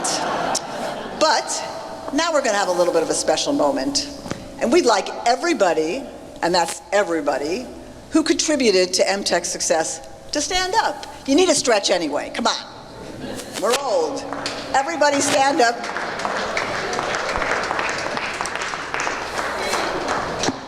And look around you. I mean, look around you at the people and all the people at home who are watching. We truly did something that was quite remarkable. Whether you wrote code, whether you installed systems, whether you supported our hospitals, sold our vision, or just kept the whole thing running, and there was a lot to that, believe me, this is your moment too. So we've just performed the song, the Emtek theme song from 1988, and before we continue, I think it's only fair that everybody sing that final chorus with us, and we're going to put the words up there to make that easier for you. We're going to do it twice, so you get a chance to hear it and do it again. Okay, can we see them? I think there's a little bit missing. My music stand, well, okay. That was easy to solve. Okay, are we ready? 1, 2, 3. Yes, our hacked up code ran smoothly in hospitals large and small. Around the world it hummed along in carts along the wall. Each person played a crucial role, so together we could soar. Emtek success lives on in us today and forevermore. One more time. Yes, our hacked up code ran smoothly in hospitals large and small. Around the world it hummed along in carts that lined the wall. Each person played a crucial role, so together we could soar. Emtek success lives on in us today and forevermore.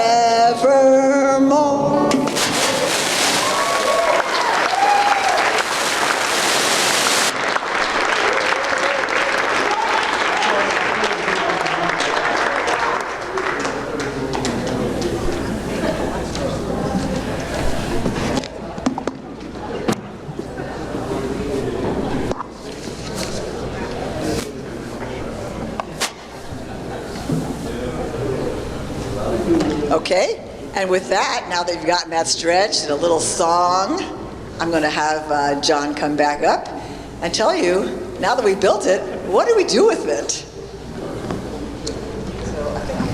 Did you want to use this one?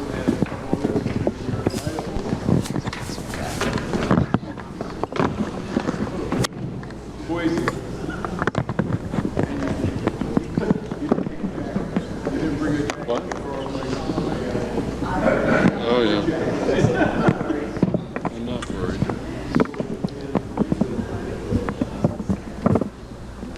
Okay? No. Testing.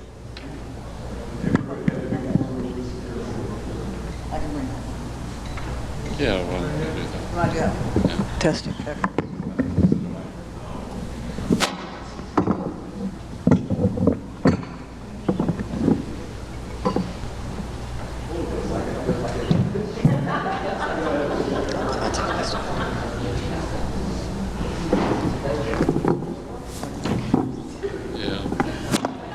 Is that got it? Okay. From the sublime to the ridiculous, huh? I'm going to talk about how to sell, and this is a bit of a crazy stretch because I shouldn't be the one who's giving this part of the talk. It should be Harry or Oscar, but I was elected to do this first part, and then they're going to follow on talking about Europe and Japan. So with that,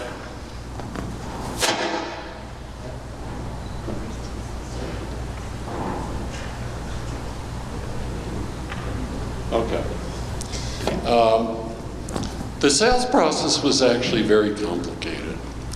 And I won't go through every little point to bore you, but suffice it to say that it was a complicated sale because lots of people had to be involved on the customer side, on our side. And you can see a listing of some of the people who had to be involved and some of the prerequisites in terms of being successful, in terms of having a clearly defined procurement process. I can't tell you the number of times people told me, gee, they loved the demo.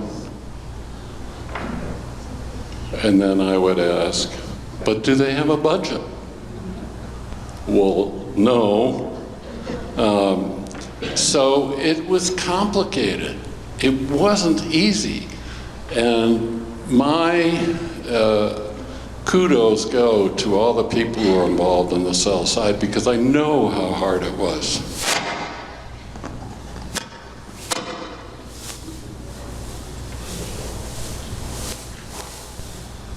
Okay. I took these two slides actually from a presentation that IBM used for training its people on how to sell Emtek. And you can see that there were a couple of really important things that had to happen. One was whoever was buying on the customer side had to come visit in Phoenix, visit the company, meet the people. And when I say meet the people, it wasn't just a couple of people. It was people from across many different disciplines. And they had to have hands-on with it. And then, of course, in addition to coming to Phoenix, virtually every successful sale had to do perhaps one or more site visits to customers. Our customers were so instrumental in whatever success we attained because they became our sales representatives. And many, many times, now I'm going to embarrass myself, many times I heard people telling little white lies about how great we were because they were invested in our success. They contributed an enormous amount.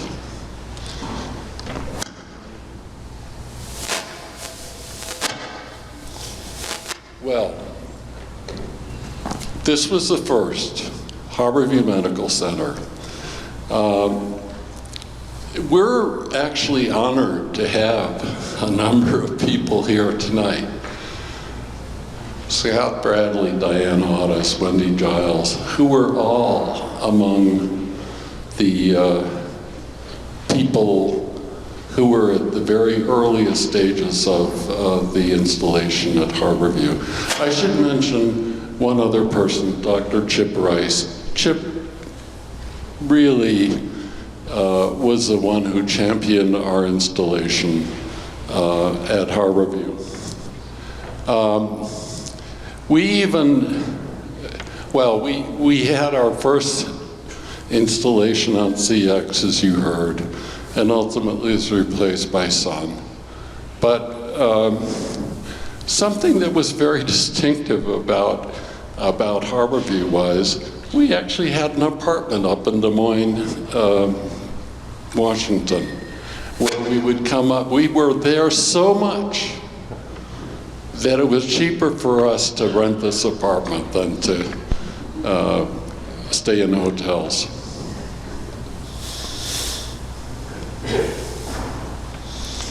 You've seen the second site, especially with the video, for VA Palo Alto, surgical ICU, Dr. Adam Seaver. The third site that agreed to install was, and Linda Falkowski's here, was Crawford Lung Hospital, Emory University in Atlanta. But there was a hitch. The hitch was that they were an existing PDMS user. And PDMS had an application called Nursing Notes. We didn't have Nursing Notes. So they held off on their installation until we developed a Notes application.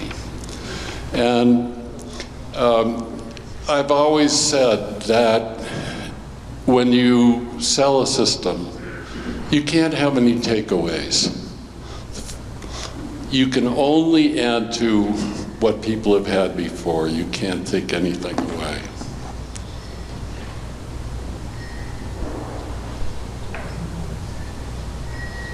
Here are a couple of other sites.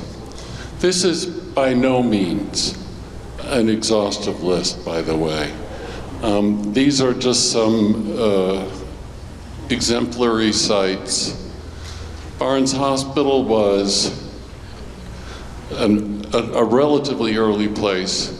The thing that Barnes did that I would say up till that point hadn't been done was that they wanted to install in multiple ICUs. Well, we had only been in single ICUs up till that point. And then they wanted to go out from critical care to acute care. We had never done that. So those were big steps.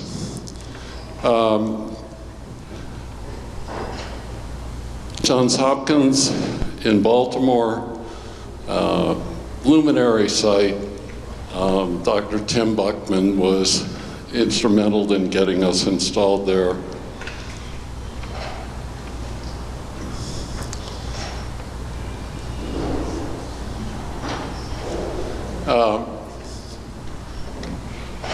I'm going to add one in because I know that Carol Frederick is in the audience. University of Minnesota. The University of Minnesota was incredibly important to us. I can well remember the very first site visit or sales call we did there. Harry was there. We proposed to Dr. Frank Sarin and some other people. But University of Minnesota became a really wonderful reference for us. Another that you can see here is known to you here in Phoenix, St. Joe's Hospital, first installation at Barrow Neurological Institute. But ultimately they went house-wide with the entire product. And the last one I'll mention is one that many of you may know. I know that some of you from there have come tonight. New York Hospital. New York Hospital started in perinatology and neonatology. And it became the first site, and unfortunately the only site, that went live with orders. Now, I think to this day that there were things about our orders product that were well ahead of what competition did, but never saw the light of day after that. because it was after that Eclipse spot, Emtek. So with that, I'm going to advance aside one click and show you the map of the U.S. installations. I don't know whether this is perfect or not, but it's the best we could do. With that, I'm going to turn it over to Harry, who's going to talk about his experiences in Europe.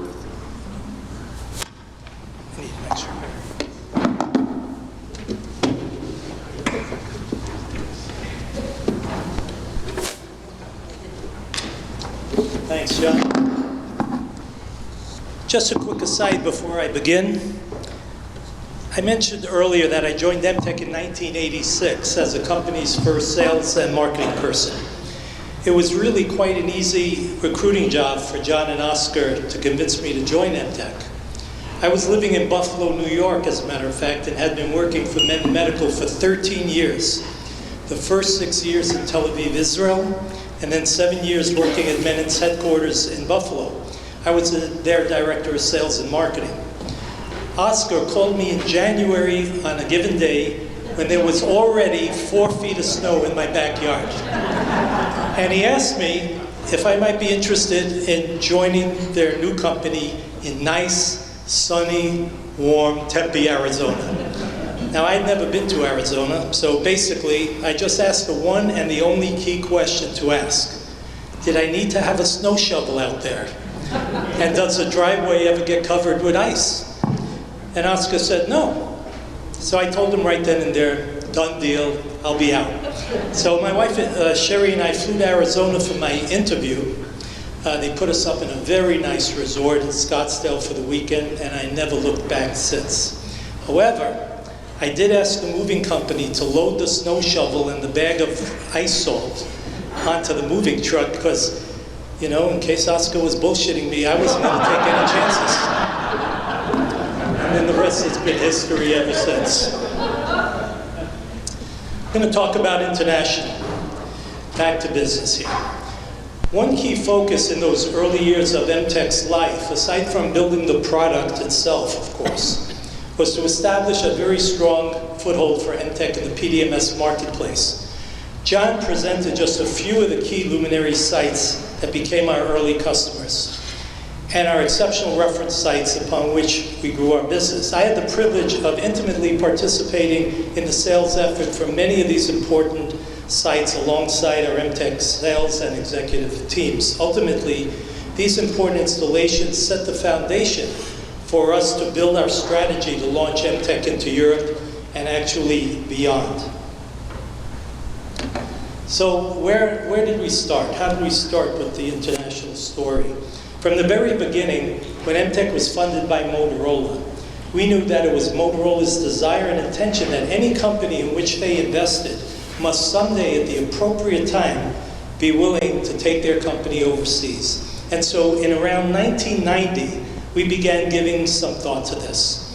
As I've been keeping well informed on the growth of the PDMS market, not only in the United States, but also overseas, it became very clear to me from reading the trade journals that HP was building a very dominant position for PDMS in the PDMS marketplace in Europe. They were virtually uncontested over there, and their market share was growing by leaps and bounds. I knew that our Emtek System 2000 was better than their CareView PDMS system, as really was proven by all the significant deals that we had won competing against them here in the US market. It was really bothering me very personally that we were giving them free rein in Europe without making them fight for their business. And I always like a good competitive fight. I presented my thoughts to the executive team at the time, and they suggested that I outline the market opportunity and create an initial business plan for taking Emtek to Europe. So of course, I did the first thing that one would do at that point, and that was to ask John if I could borrow his book on writing business plans. The hell did I know about writing business plans? I'm just kidding. He didn't have the book. I had to go buy a new one. So I proposed, to be successful in Europe, that we needed to, at minimum, do the following. One, validate that our solution would be well received by the ICUs in the European hospitals. Two, get at least one prestigious reference site to help establish credibility of the company and of the product, the System 2000. Three, consider establishing, is that right? Yeah, a strategic partnership with a company that works in our space but doesn't have an equivalent product to offer their customers, and also, though, has a well-established presence in most countries across Europe, and especially in Western Europe. And lastly, and maybe most importantly, was to be prepared to have a direct Emtek person based in Europe full-time in Europe, to oversee the sales and marketing activity, and to work in close collaboration with whoever we might have been ready to pick as our strategic partner. Now, this last item was pretty easy, as I just pasted my own picture in the business plan in that section, just so Emtek would have no doubt about what I was exactly proposing and who I thought would be best suited for that particular job. Well, as it turned out, in 1991, I came to learn that in the Netherlands, the very prestigious University Hospital of Utrecht was going to release an RFP for a patient data management system for their 2 8-bed ICUs, led by Dr. Helen Verhoeven and Dr. Hans Joran. I proposed to Emtek that they let me take on the challenge of competing in this deal, even from Phoenix, Arizona. Now, HP was expecting to get this deal without much effort. They had a very strong team in the Netherlands, and they thought it was theirs, to lose. And they were right. I flew to the Netherlands several times and met with the directors of the ICU and the hospital's IT team, did multiple demos, took them on site visits to Harborview, back to Tempe headquarters to meet John and our team, and a lot more. And we ultimately submitted a very strong and compelling RFP response and proposal. They could clearly see that we had a superior product. There was no question that our product was the product that they liked. And they realized that we really, really wanted this business. So we went all out on this account, and in January of 1992, they awarded their contract to Emtek. They went live 14 months later. They went live in March of 1993, and at that point, there was no turning back. Now, most interestingly enough, there was another university hospital in Amsterdam that was aware of what Utrecht was doing and decided that they'd like to piggyback on the effort and entertain proposals from us as well. In the end, we actually got a 2-for-1 deal in the Netherlands, and we secured the contracts with both Utrecht and Amsterdam at the very same time. And we ultimately installed both hospitals at the same time as well.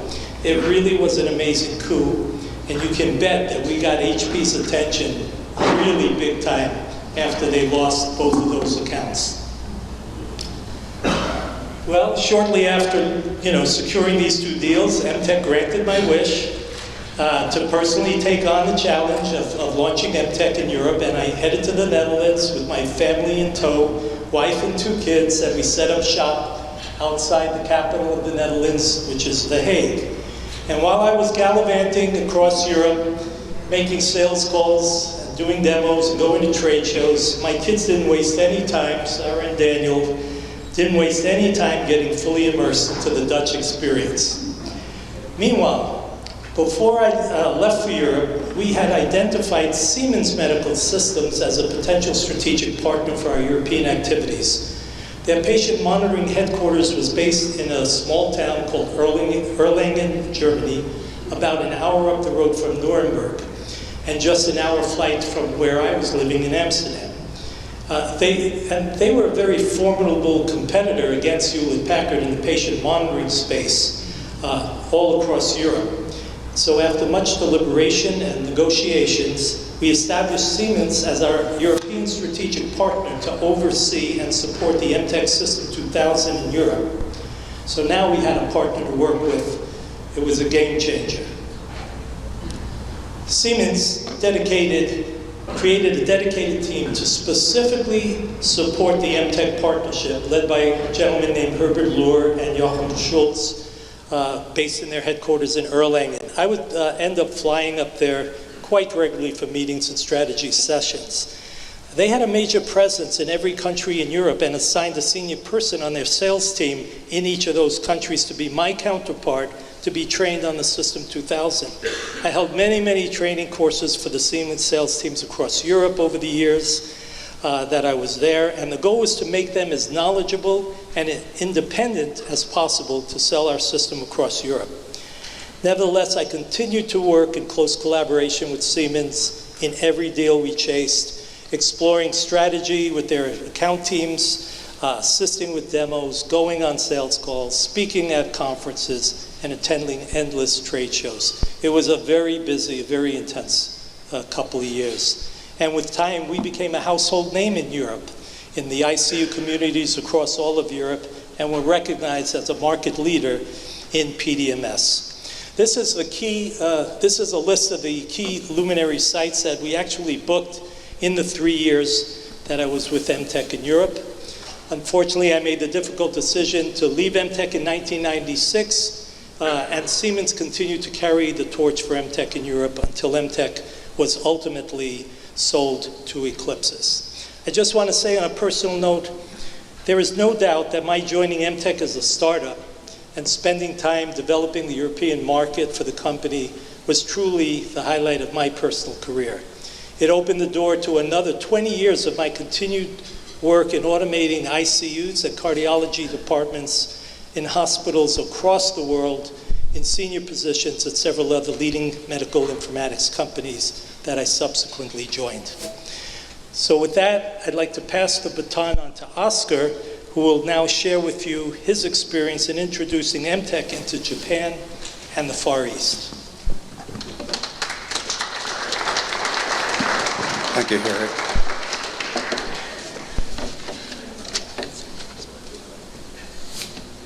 So our foray into Asia Pacific started with Nihon University. There was a visiting professor in neurosurgery that was working at Jackson Memorial Hospital in Miami. And we had an installation in Jackson that had been very successful, and he became interested in the product. And at the time, Nihon University was chartered to install 34 different emergency centers, which was basically an ICU and a surgical center, as well as beds for post-operative management. We installed the initial installation. It was our first kanji installation. It was a Japanese language installation, which was very amazing. And by the way, to this day, it's still running. So subsequently, through efforts with Nihon Kohden, Sun, IBM, in combination of the three, because ultimately as we were transitioned to Eclipsys, they installed 32 other emergency centers throughout Tokyo. So this was 3-story buildings with about a 15-bed ICU, each of them, and a surgical unit and an ER. We also installed in Nagoya University through efforts by IBM, Kyoto Hospital, IBM, Singapore, IBM, Westmead Hospital, and Sydney Children's Hospital. So Asia Pacific turned out to be a very successful area for us. So this is us. This is what we became. This is where we were at the time that Eclipsys bought us. We were a small company that started at Harborview, installed in a number of hospitals. There were several factors that really made us successful. One, the dedication of the team at Emtek. Second, the dedication of the teams at the various customer sites, Harborview, St. Joseph's Hospital, and others. We established beachheads in Europe. We established beachheads in Asia Pacific. The unique thing about the company was really the camaraderie between all of us and how we delivered product to customers and how we engage our customers as part of the process. And to this day, it's the best experience of my life. I mean, I have been in 8 different companies, and this is clearly my best experience overall. I think that as a company, we were able to achieve things that many companies to this day cannot achieve. And to that, kudos to all the people in the room, including our great customers. Thank you.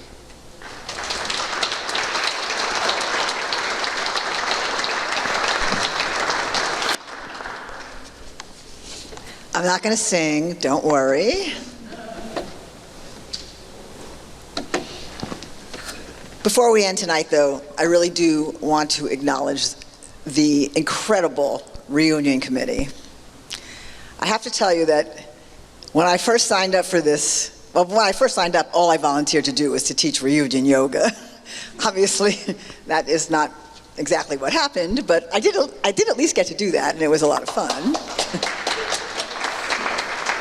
But putting on a reunion is a lot of work, and it really took a committee to make it happen. So I'm going to call out each person who is on the committee, and I'd like them to stand up and be acknowledged, starting out with my partner in crime, Harry Comachero.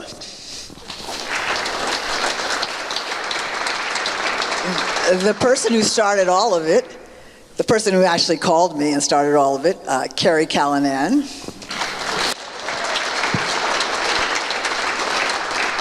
Cindy Anselm, who I never knew before, but now I do know as being a fellow geek. Mike Osler, who I knew a long time ago writing interfaces. Kim Hewlett and Kim Hall. We got both Kims. Both worked really hard.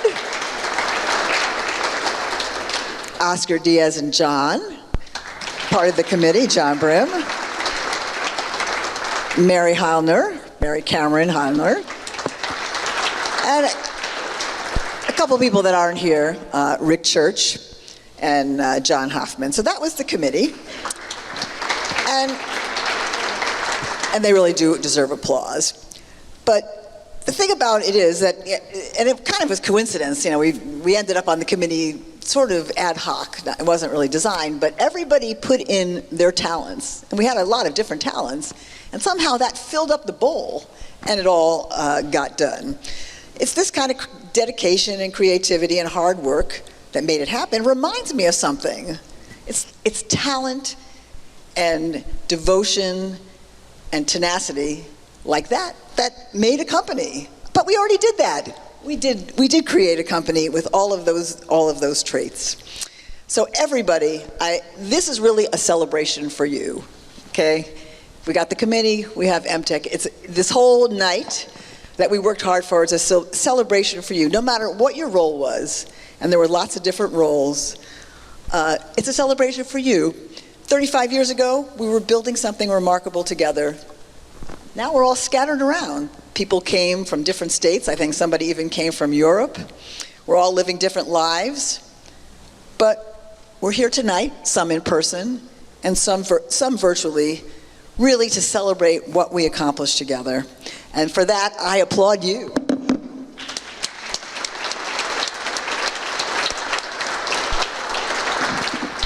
So I have some announcements. Okay, we have a photo booth out there, so if you want pictures, that's one way to get it. We also have a photographer that it will take portraits. So if you want your picture taken in either the photo booth or portrait, that's up to you. Couple of other things let me remind you of before we terminate. Tomorrow morning we have the museum, the Scottsdale the History Museum, a stroll through downtown Scottsdale and a possible lunch that's organized and hosted by Harry Comachero. Not too late to join in on that, and the details are at your favorite place, emtek40.com/reunion updates. So you can still sign up for that. We have some gifts for you on the way out. We have some people commonly call swag, hopefully something that you will really enjoy. Make sure that you grab that on the way out. Don't just dash out the door without it. The live stream video will stay up for a long time. So for people that want to watch it, Okay, people that didn't catch it tonight, people that maybe want to go back and see me sing that song again, you have that opportunity. You can either go out to the YouTube URL or Facebook Live, and again, you go to emtek40.com reunion updates and get all that information. The Facebook group, which grew, I think it's like 87 members, and I've had a lot of fun with that Facebook group, as you know, will stay up there. And so there's no reason for this day to be the last time that we ever talk to each other, right? We've got lots of really good virtual communication techniques, lots of ways to stay in touch. And now that we've reconnected, let's do that. We have no real excuse not to. So I'll keep the Facebook group going. And so I want to thank everybody. Get your picture taken. Go ahead and talk to people. Don't be strangers. And thanks so much for coming.